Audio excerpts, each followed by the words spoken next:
workshop yedu inoi basa redu chairo muorganization medu rehabilitation kudzoredzera vaya vanenge vauya vane mhosva dzavanadzo saka kuti musungwa auye kuworkshop patinoona kuti vasungwa vanga vari muworkshop vamwe vabuda vamwe vaenda kwakudiwa vamwe tine vanhu verehabilitation section kuno kuworkshop kwedu vanoenda kuseri kwaRharare Central Prison vonosvika voadresa vasungwa kuti pane vanoda here kuenda kunosenzera kuworkshop those who are interested havasina background yeanything kana kuti chii kana varipo vosunza maoko vonyorwa asi kazhinji zviri kuitika ndezvekuti kuseriko kune vanhu vanokwanisa kunge kwarima 1400 1500 asi kuno kunodiwa vanhu 100 kana kuti 50 meaning kuti competition yacho yakakura saka zvadaro kune vanhu vesecurity kuseri ikoko nerehabilitation vachavheta vanhu vaya vaya vada kuti vaende kupi kuworkshop kuno kuworkshop tine about 9 different trades tinoti motor mechanics toti auto electrics toti welding toti fitting and turning toti carpentry toti upholstery toti refrigeration mechanics toti clothing textiles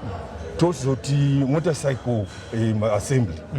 which is a joint venture new one yatakaita manje saka maareas ese iwayo tine qualified personnel tine majourneyman class 1 ari kutodzidzisa vanhu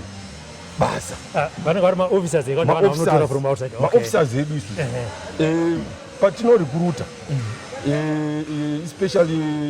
vanhu vekutechnical section tinotora vanhu vari qualified vanhu ivo ndo vachaita maintenance yemastructures edu kana motikari dzedu at the same time vachiita impart knowledge kumaprisoners kuma-inmates saka at the end of the day vakomana ava vakapedza certain period 2, 3, 4 years vanoenda kunoitwa trade test neministry of higher and tertiary education vobva vatiwanawo majourneyman card avo class 3 class 1 class 2 zvano is progressive from class 4 class 3 class 2 class 1 so kazhinji tikatora vanhu vanopedza 4-5 years vari kuno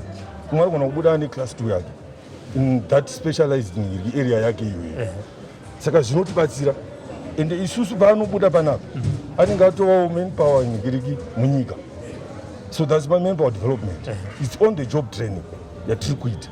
munhu anouya asingazive kuti size 13 spanner ndeipi but anogona kubuda muno aclass 1 mechanic handipo ndiri kuona workshop munotori nemota dzirimo mota dzinounzwa kuno ndedze Zimbabwe Correctional Prison Services here kana kuti inino zvangu satafumani ndinogona kuya nemota yangu toti yakafa ndigadzirire zvatiri kuita izvozvizvi nedrive yatiri kuda kuita yecommercialization because tikatarisa kumashure kwatiri kubva we were relying much on the fiscus but as we can see we have got a lot of problems economy yedu fiscus haichakwanisa kuona kutipa zvinhu zvataidi zvataisenzesa we need the consumables in all those operational areas but now the way we are taking now toda kucommercialize maoperations edu saka izvozvi tiri kuti mota dzedu dzejeri dzinouya togadzira kana vatafuma nevanhu yavo vakauya tochajwawo mbichana yokuti tikwanise kuramba tichienda kumberi because matools anogona kurasika kana kuti maconsumables chaiwo protective clothing yokuti musungwa ada unogrinda kana kutenga magrinda acho iwayo zvese zvezvida mari saka tikakwanisa kuchajwawo kasmall nigiriki fee kekuti tikwanise kuramba tichienda kumberi from maprivate nigiriki operations zvinotibatsira but as of now we have one joint venture tiri kuita yemamanufacture assembly yemamotorbikes that thrust ndo yataanayo we are moving towards commercializing our workshops hence we are saying rehabilitation through commercialization handi kune mamotorcycles yamataura right yakatanga sei kuti pasonzi tane motorcycle chududu icho chavepo right chakaitika ndechekudai shoko pane